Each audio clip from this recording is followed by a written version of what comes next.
in your experience, what are those special skills that a Chancellor brings to the work of Council? Well, firstly, the Chancellor is the titular, and he's the leader of the university. He's both in terms of titular and ceremonial, but also in terms of the leader of the council.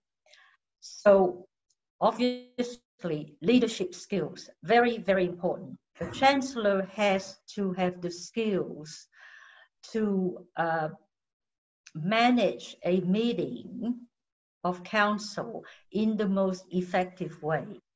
A Chancellor has to have the communication skills to be able to extract, the maximum contribution from other council members. In a large group, you might have people who speak a lot but don't say much, or you might have people that don't say a lot but might have a lot to say. And so it is an effective Chancellor will have the communication skills and the insight to draw maximum contribution. A Chancellor's status is also very, very important. A public university is owned by the government, and so political skills, again, advocacy skills in dealing with government departments is very important.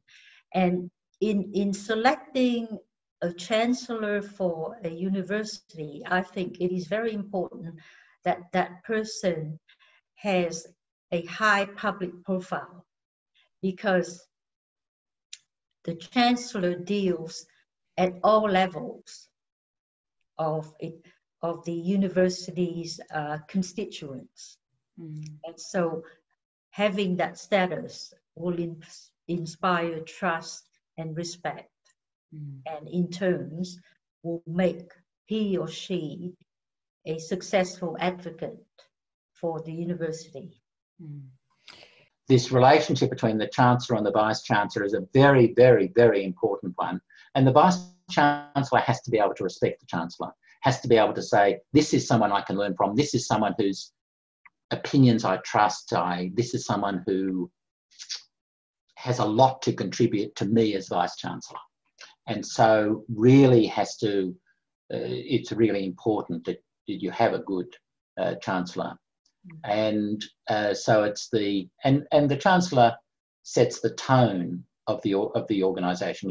With culture, the tone is set from the top, and so you've got to be saying, this is the culture we want in this organisation. We are worried about workplace safety, for example. We're worried about culture, and we want to send that signal that this is something that the university cares about, and that is partly that is one of the jobs of the Chancellor and the Council as a whole. So it's this Chancellor Vice-Chancellor relationship is absolutely critical. The Chancellor and the Council relationship is absolutely critical.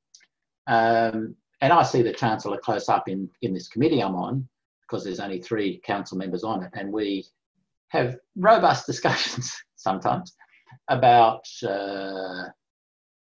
personnel, people issues, and where they're going. So it's an important, critically important role.